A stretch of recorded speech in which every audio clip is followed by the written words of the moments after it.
کہ جب وہ تمہارے کھانوں میں گرتی ہے تو ایک پر اس کا نیچے ہوتا ہے، دوسرا پر اوپر ہوتا ہے.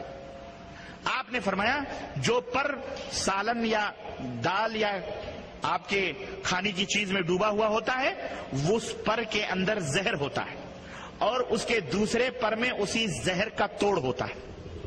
تو وہ زہر کا جو پر ہے تمہارے کھانے میں ڈال دیتی ہے، لیکن جو شفا والا پر ہے اسے وہ اوپر اٹھا کے رکھتی ہے. اعلیٰ نبی کریم صلی اللہ علیہ وسلم فرماتے ہیں اس کو ڈبو دیا کرو، تاکہ جو زہر اس کی وجہ سے کھانے میں پڑا ہے دوسرا پر ڈوبے گا، وہ زہر کا اثر کیا ہو جائے گا؟ خود بخود ختم ہو جائے گا. زہر کا اثر خود بخود ختم ہو جائے گا. اللہ اکبر. اب دیکھیں حکیم الامت حضرت محمد الرسول اللہ صلی اللہ علیہ وسلم. آج کل امت کے جو مریض ہیں، مریض الامت، وہ اپنے آپ کو حکیم الامت بنے ہوئے ہیں. حکیم الامت کون؟ حضرت محمد الرسول اللہ، اور باقی سب مریض الامت ہیں. کوئی حکیم الامت نہیں. بھی بتاؤں گا حکیم الامت کی پوڑیاں، بڑی بڑی پوڑیاں رکھی ہوئی ہیں یہاں پہ، ان کی پوڑیاں دیکھو اور سر پیٹو. یہ حکیم الامت کی پوڑیاں ہیں. المہم سنو، حضرت جابر رضی اللہ تعالیٰ عنہ ارشاد فرماتے ہیں کہ نبی کریم صلی اللہ علیہ وسلم نے فرمایا لِكُلِّ دَاءٍ دَوَاءٌ فَإِذَا أُصِيبَ دَوَاءُ الدَّاءِ بَرَأَ بِإِذْنِ اللَّهِ. ہر بیماری کے لیے دوا موجود ہے. جب دوا کا استعمال بیماری کے مطابق کیا جاتا ہے، جب دوا کا استعمال بیماری کے مطابق کیا جاتا ہے تو اللہ کے حکم سے اس کے اندر شفا پیدا ہو جاتی ہے.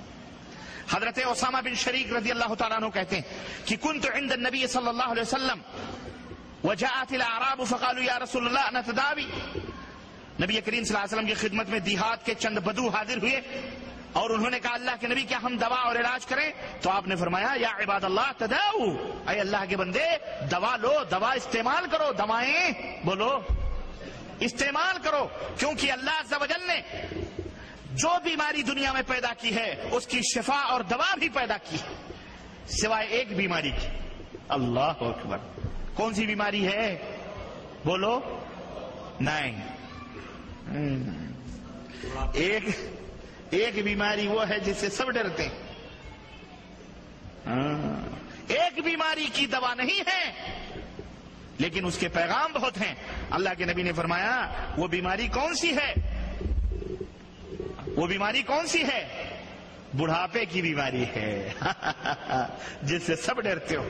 کسی عورت کو اگر تکلیف پہنچانی ہو نا، سنو نسخہ بتایا دے رہا ہوں، اور اپنی ماں بہنوں کے لیے یہ چیز بتا دے رہا ہوں کہ یہ دماغ میں نہیں رکھنا. یہ جو نسخہ ہے یہ آپ دماغ میں نہیں رکھنا، اور لوگوں سے میں یہ بتلا رہا ہوں کہ اگر کسی کو عورت کو تکلیف پہنچانی ہے تو اسے کچھ مت کہو. اگر اسے رنجش ہے، پڑوسن ہے یا تکلیف دیتی ہے، اسے کچھ بھی مت بولو. اس کو صبح شام صرف یہ کہتے رہو کہ فلانی تو بڑھیا ہو رہی ہے. بس فلانی تو بڑھیا ہو رہی ہے. یہ وہ جملہ ہے جو 1000 گالیوں سے، اس کے لیے 1000 تکلیفوں سے بڑی تکلیف دہ چیز. عورت اپنے آپ کو بڑھیا کبھی تسلیم نہیں کرتی. اسے بڑھیا کہہ دو، خلاص چراغ پا ہو جائے گی. وہ سمجھ رہے ہیں؟ تو المہم یہ بڑھاپا ایک ایسی بیماری ہے جس کا نبی کریم صلی اللہ علیہ وسلم نے فرمایا کوئی علاج. یہ اور بات ہے آج کل لوگ فیاگرا کھا کھا کے جوان ہو رہے ہیں. اللہ رحم فرمائے، پتہ نہیں کیا کیا دوائیں ایجاد کی جا رہی ہیں، لیکن بہرحال اس کو آج تک کوئی روک نہیں سکا ہے.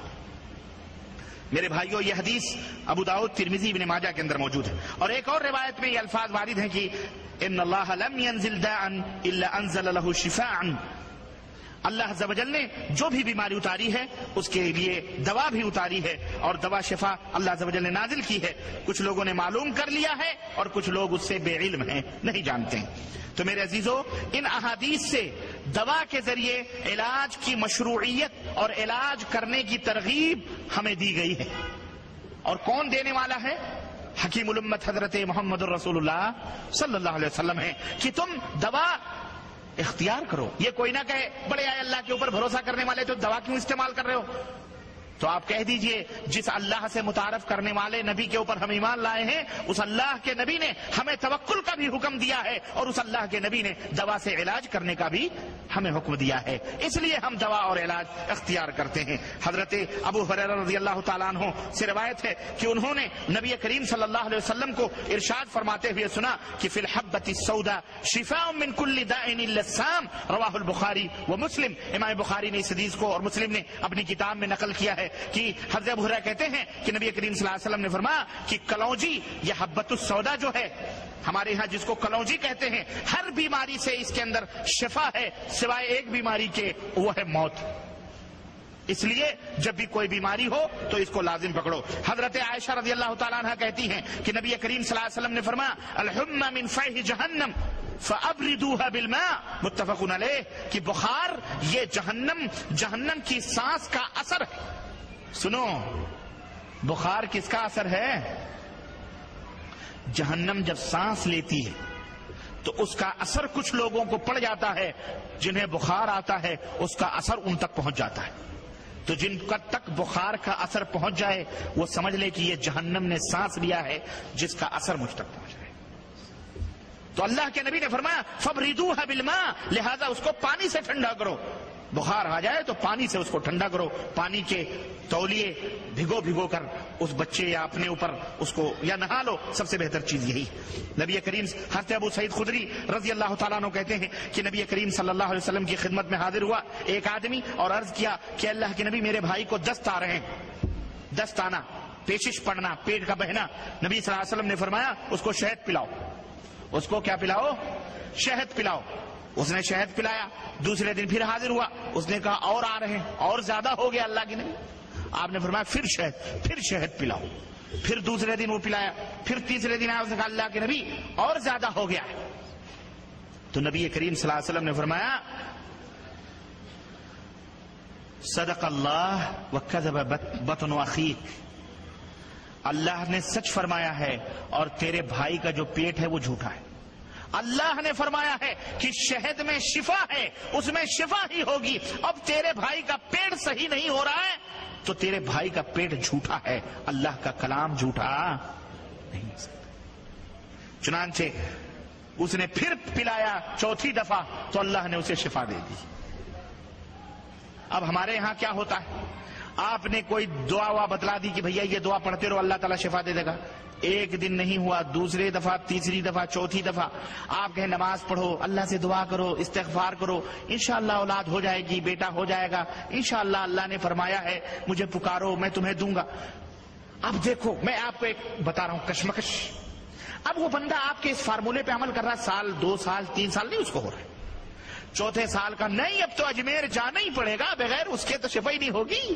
تو کون سا نماز پڑھ کے تو یہ حالت ہو گئی، 3 برس ہو گئے، گود سونی ہے، اب بیوی بھی تنگ کر رہی ہے، کون سے وہابی کے چکر میں پڑ گئے ہو؟ چھوڑو، وہابیوں کا دین ہے یہ نہیں ہوگا، اب چلو اجمیر شریف وہی ہوگا۔ واللہ بتلا رہا ہوں میرے بھائی اور میری اسلامی بہنوں، وہی وہ ٹائم ہوتا ہے سال جب اللہ اسے اولاد دینے والا ہوتا ہے، لیکن وہاں شیطان آ کر اچکتا ہے اور اس کے ایمان اور اس کے عقیدے کو برباد کرنے کی فکر کرتا ہے کہ چلو اس کو جھکا دو، کافر بنا دو، اولاد تو اللہ دینے والا ہے، یہ کافر بنا دو، اولاد تو اللہ دینے والا ہے، یہ سال اس کو ملنے والا ہے۔ اس کو جلد بازی میں لے جا کے قبروں کے، مداروں کے، درگاہوں کے، آستانوں کے، جھڈوں کے، شدوں کے، علم کے، چمچوں کے، چبوتروں کے، تازیوں کے جناب علی نظر و نیاز کے نام پر سجدے کروا دیتا ہے اور مستی سے جا کے سوتا ہے۔ اللہ کو تو دینا ہی تھا اس سال،